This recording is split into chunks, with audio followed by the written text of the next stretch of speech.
Well, as protests continue across the United States, President Trump has ordered National Guard troops to start withdrawing from the nation's capital. We're joined now by North America correspondent Catherine Diss in Washington and Chief Foreign Correspondent Philip Williams in LA. Phil, can I start with you? What's happening there?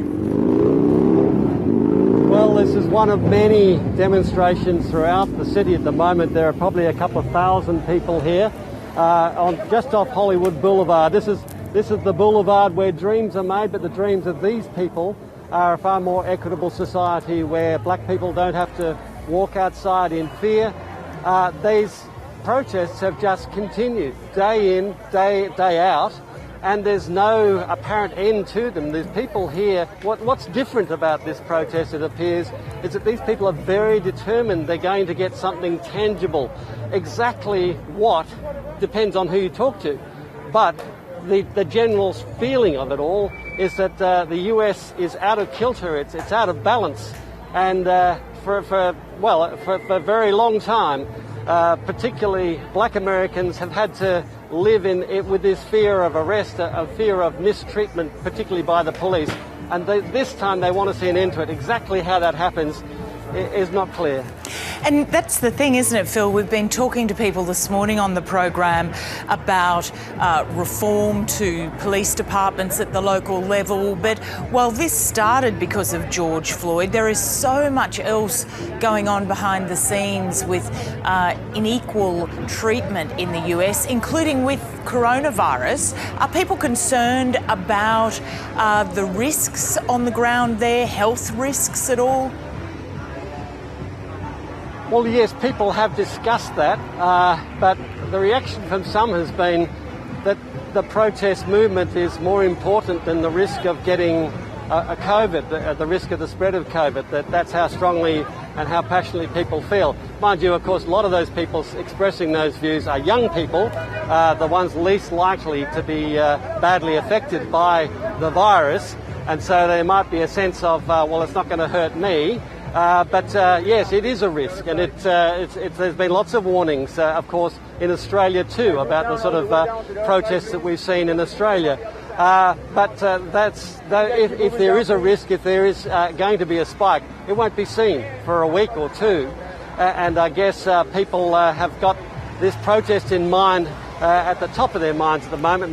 The mere fact that they're here, many of them in masks, I mean, most of them are wearing masks at the moment, does tell you that they are at least thinking about it, but it's not trumping, in a sense, the message, which is equality, in a sense, a new deal for all Americans. Now, it's a very, very big ideal.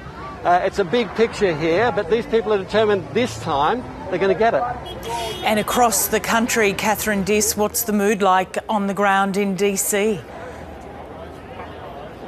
Good morning, Lisa. Look, it's very peaceful, it's very passionate.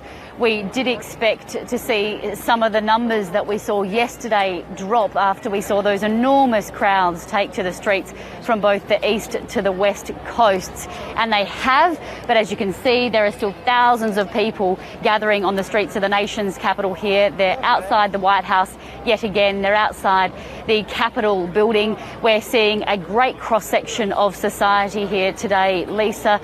We're seeing people from both the white and black communities. We're seeing people from the middle class. We're seeing everything from families with small children to teenagers and young professionals who are demanding change for the next generation.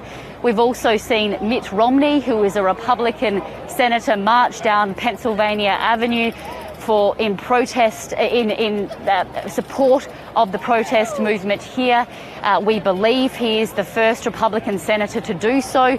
He has tweeted some context saying that his father did it during the civil rights movement in the 1960s, and it is still an incredibly important issue that they need to demand change on. And as you mentioned, those 1,600 National Guard troops that were deployed here to the nation's capital to try and quell the protests at the order of President Donald Trump are now starting to withdraw. That's because we have seen nothing but peaceful protests here for days now, and it became a major point of contention between the President and the Democratic Mayor of DC, Muriel Bowser, who, of course, has now called it an invasion of her city. She said President Trump's actions just led more protesters to take to the streets and make a point of being peaceful.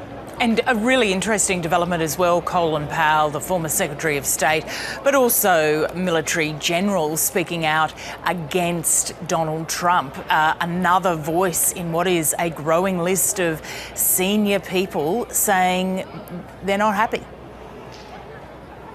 Yeah, that's right. And when Colin Powell came out this morning on national television and criticised President Donald Trump for the way in which he's handled this, the next question was, who's next? And we've seen Mitt Romney already take to the streets. It's probably not a surprise, given he is a long-time critic of the president. But, Colin Powell just adds to a long list of high-profile military leaders or former military leaders who have criticised how the president has handled this.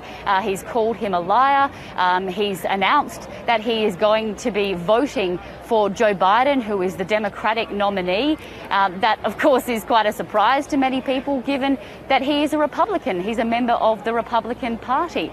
So I think that just shows what people across the country are starting to think of how this has been handled. Catherine Diss in DC and Phil Williams in LA, thanks for joining us.